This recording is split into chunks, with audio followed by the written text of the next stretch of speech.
आगे बात जहां एक तरफ से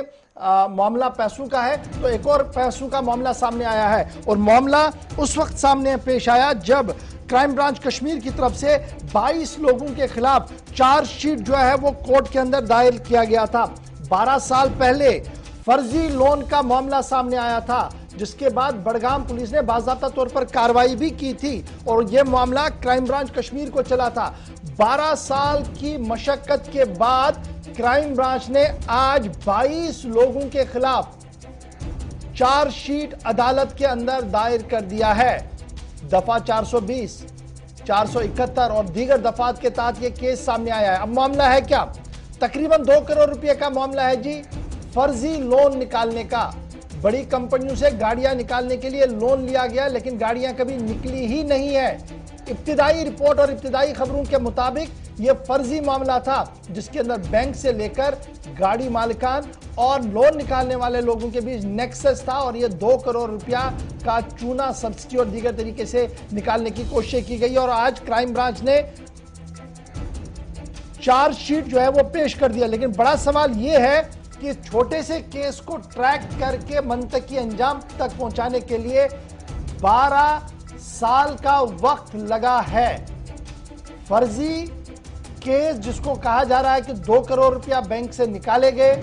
यह सारा फर्जी है। 12 साल का वक्त लगा क्राइम ब्रांच और पुलिस को सिर्फ अभी चार्जशीट बनाने में। इसके बाद अब अदालत के अंदर कितना वक्त लगेगा और क्या वो सारे के सारे तब तक जिंदा रहेंगे, ये भी बड़ा सवाल है। सीधे चलते हैं जी, आसिफ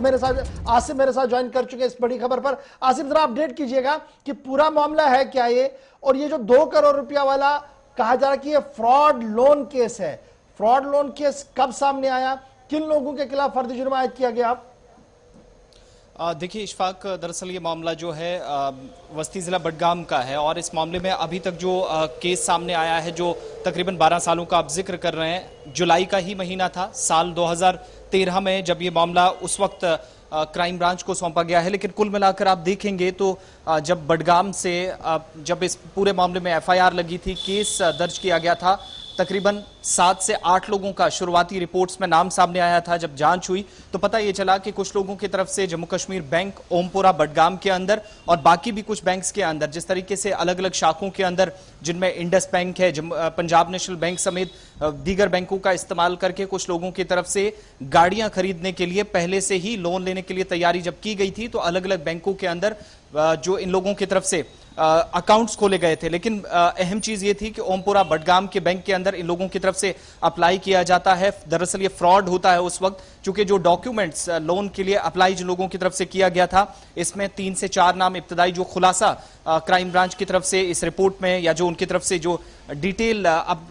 रिपोर्ट तैयार की गई है, जो चीफ जुडिशियल मजिस्ट्रेट के सामने रखी गई है, जिसमें 12 साल का अरसा लगा है। जिन 3 से 4 लोगों का नाम आया उन पर इल्जाम यह है कि साल 2008-9 के जब ये शुरुआती रिपोर्ट्स आई तो पता चला कि ओमपुरा, बडगाम के बैंक के लिए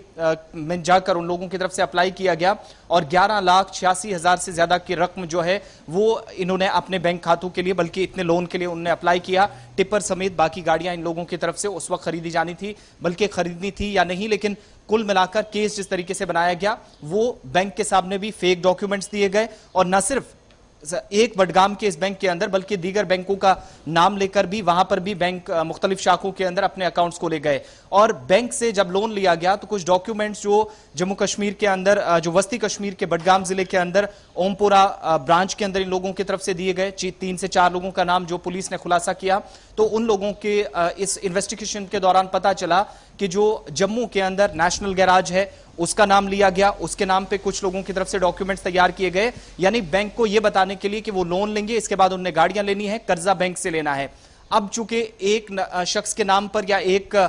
किसी अकाउंट होल्डर के नाम पर इतना कर्जा नहीं दिया जा सकता था, तो बहुत सारे लोगों को, 3 से 4 लोगों को और साथ में लेकर कुछ अलग अलग शाखों के अंदर अकाउंट्स खोले गए जिनमें फेक डॉक्यूमेंट्स 2 तरह के, एक तो ये कि नेशनल गैराज के नाम पर जो BC रोड जम्मू के अंदर है उसका भी पूरा जिक्र किया गया, इन लोगों की तरफ से कुछ डॉक्यूमेंट्स बैंक के सामने रखे गए। दूसरी बात, जो ARTU की तरफ से क्लियरेंस मिलना था, चूंकि जब कार्रवाई की बात होगी तो उसमें ARTU का भी जिक्र होगा जिसका क्राइम ब्रांच कश्मीर की तरफ से जो तर्जुमान ने स्टेटमेंट जारी किया है या डिटेल रिपोर्ट तैयार की, उसमें बताया गया है कि मुतलका उस वक्त के जो ARTO थे उनकी तरफ से एक सर्टिफिकेट लिया गया जिसमें यह बताया गया, पता चला कि इन लोगों की तरफ से गाड़ियां खरीदनी है लेकिन इसके लिए इनको लोन की जरूरत है। अब अलग अलग बैंकों के अंदर इन लोगों की तरफ से अप्लाई किया गया, 3 से 4 अकाउंट शुरुआती दौर में खुलवाए गए जहां पर 11,86,000 से इतनी रकम जो है वो इनकी तरफ से, जिसके लिए शुरुआती दौर में इनकी तरफ से अप्लाई किया गया था। लेकिन जब पुलिस स्टेशन बडगाम में जो FIR नंबर साल 2009 के अंदर जो FIR लगी थी, 4 से 5 बरसों का वक्त गुजर गया। बडगाम पुलिस या बडगाम पुलिस स्टेशन के अंदर जो केस चला उसमें मुकम्मल तौर पर तहकीकात करके हकाइक को सामने रखने में पुलिस पूरी तरह नाकाम हुई, तो मामला बिलाखिर 23 जुलाई 2013 को क्राइम ब्रांच कश्मीर के सुपुर्द कर दिया गया। इस मामले में आज चूंकि जुलाई का महीना है, 23 तारीख को इसको लगभग 8 साल जब मुकम्मल हो जाएंगे, तो 8 बरस मुकम्मल होने के बाद अब जो चीफ जुडिशियल मजिस्ट्रेट के सामने क्राइम ब्रांच की तरफ से चार्जशीट दाखिल की गई है, इसमें कुल मिलाकर इन्वेस्टिगेशन के दौरान 4 लोगों ने जिनने लोन लिया था उनका ही नहीं बल्कि कुल मिलाकर 22 लोगों का नाम सामने आया है। 12 सालों के इस केस के दौरान पता ही चला 22 लोगों की तरफ से इस पूरे केस में फ्रॉड किया गया। बहुत बहुत शुक्रिया जी आसिफ मर्दा ज्वाइन करने के लिए। फ्रॉड कैसे होती है ये समझाने की कोशिश हो रही थी और क्राइम ब्रांच को लगे 12, पुलिस को लगे 4, 22 साल के वक्फे के 12 साल के वक्फे के बाद अब अदालत के सामने केस चला गया। अब देखना होगा कि अदालत में इसको कितना टाइम लगता है और किस तरीके से